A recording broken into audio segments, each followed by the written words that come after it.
Prahara di pangkalan ojek, hikayat kegelapan dan cahaya. Bayang-bayang di pangkalan, malam selalu datang dengan dingin yang berbeda. Di pangkalan ojek itu, lampu jalan berkelip-kelip, seolah enggan menyinari, dan angin malam membawa aroma tanah basah bercampur dengan bau besi karatan dari tumpukan ban bekas. Biasanya, pangkalan itu riuh oleh canda para pengemudi. Tapi sejak beberapa bulan terakhir, suasananya berubah drastis. Kursi panjang yang biasa penuh, kini kosong.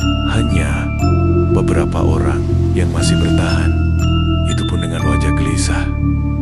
Pak Slamet, pengemudi tertua di sana, duduk sambil menatap motor tuanya. Wajahnya tampak lelah, matanya merah karena kurang tidur. Ia sudah sering mendengar suara-suara aneh, langkah kaki di belakangnya, padahal tak ada siapa-siapa. Suara tawa anak kecil di tengah malam, bahkan gerobak gorengan yang berderit sendiri, seolah ada tangan tak kasat mata yang mendorong. "Pak, motor sampean kok pindah sendiri ya tadi?" tanya seorang pengemudi muda dengan nada takut. Pak Slamet hanya menarik napas panjang.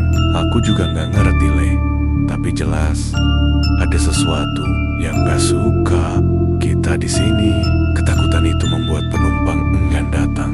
Rezeki seret, semangat patah, dan pangkalan itu perlahan jadi tempat yang lebih mirip kuburan daripada titik keberangkatan. Kedatangan dua sahabat, kabar tentang pangkalan angker itu akhirnya terdengar oleh dua sahabat lama, Hendrik dan Mas Budi. Mereka sudah beberapa kali membantu orang menghadapi gangguan gaib. Hendrik, mantan jurnalis investigasi, punya kepala dingin dan selalu mencari logika. Mas Budi, sahabatnya, adalah kebalikan, peka, penuh intuisi, dan kuat dalam doa-doa spiritual. "Kasus ini nggak sama, Mas," kata Hendrik saat mereka berkendara menuju lokasi. "Aku sudah riset, banyak kejadian aneh di sana. Bukan sekedar penampakan iseng. Ini ada energi kebencian." Mas Budi menutup mata sejenak, merasakan hawa tanah itu berat. "Aku bisa rasakan dari jauh. Energinya pekat, seperti dendam yang dipendam lama." Ketika mereka tiba, suasana pangkalan benar-benar muram. Beberapa pengemudi ojek berkumpul di sudut. Wajah mereka cemas. Ada yang sinis, ada yang berharap. "Percuma saja," kata seorang pengemudi muda. "Sudah pernah ada ustadz, dukun, semua gagal." Hendrik menatapnya serius. "Kalau begitu, biarkan kami coba." Penampakan sehari baru saja kota-kota itu keluar. Tiba-tiba terdengar jeritan. Seorang pengemudi menunjuk ke arah jalan seorang wanita berdiri di sana. Usianya tampak muda, bajunya lusuh dengan potongan kuno, wajahnya pucat basi, matanya kosong, dan bibirnya bergerak-gerak tanpa suara. Semua terdiam. Seorang pengemudi nekat melangkah maju. Dalam sekejap, wanita itu tertawa hampa. Wajahnya berubah, kulitnya meluruh, memperlihatkan tengkorak yang menyeringai. Jeritan terdengar, dan tubuhnya menghilang begitu saja. "Itu Sari," bisik Pak Slamet. Tubuhnya bergetar. Dia yang pertama kali muncul. Mas Budi buru-buru menyalakan dupa. Hendrik maju, berbicara dengan suara tenang. "Kami tahu kau ada di sini, Sari. Kami tidak akan menyakitimu. Katakan apa yang terjadi." Bayangan samar Sari kembali muncul. Kali ini wajahnya sendu, bukan menyeramkan.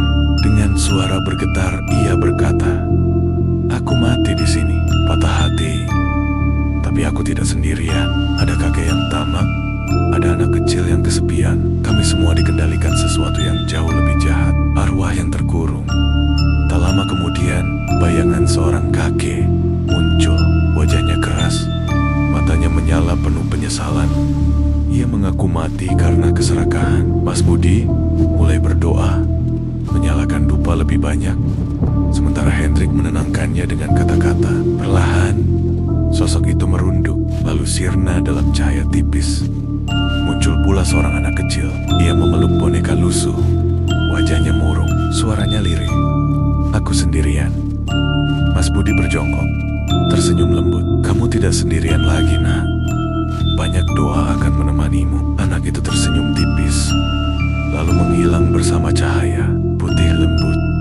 Para pengemudi terdiam, beberapa meneteskan air mata. Suasana sedikit lega, tapi justru saat itu, hawa dingin semakin menusuk. Munculnya si hitam. Angin bertiup kencang, lampu jalan meredup. Nafas semua orang terlihat seperti kabut. Dari balik tumpukan ban bekas, muncul gumpalan bayangan hitam. Tidak punya bentuk jelas, hanya gelap pekat, bergetar seperti api hitam. Itu, si hitam. Desis Pak Slamet. Lemas, hampir jatuh.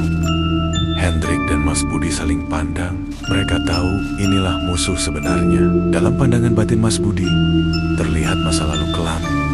Dua keluarga saling membunuh. Demi tanah ini, darah mengalir, dendam terkubur. Dan dari sanalah si hitam lahir. Pertarungan dengan kegelapan. Si hitam meraung, lalu menyerang. Ia menebarkan ilusi. Para pengemudi melihat motor mereka terbakar. Penumpang di jok motor berubah jadi setan dengan mata merah menyala. Pangkalan runtuh dilalap api. Jangan percaya, teriak Hendrik. Itu hanya bayangan. Namun, ketakutan nyata. Beberapa pengemudi berteriak histeris.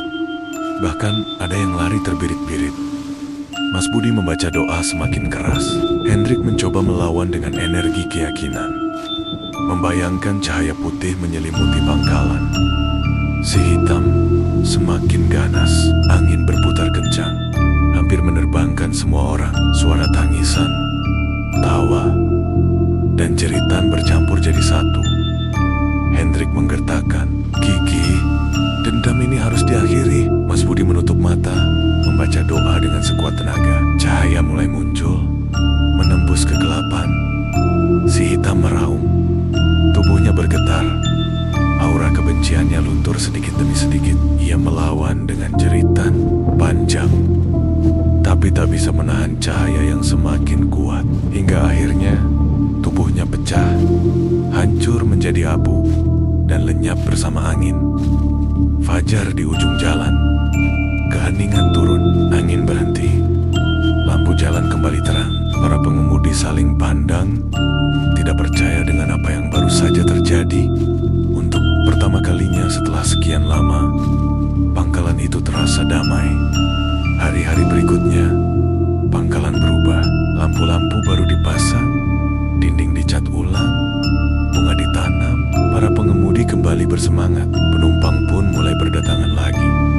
Pak Slamet tersenyum bahagia saat mengantar penumpang. Ia bisa pulang dengan tangan penuh, membelikan keperluan, rumah, bahkan mainan untuk anaknya.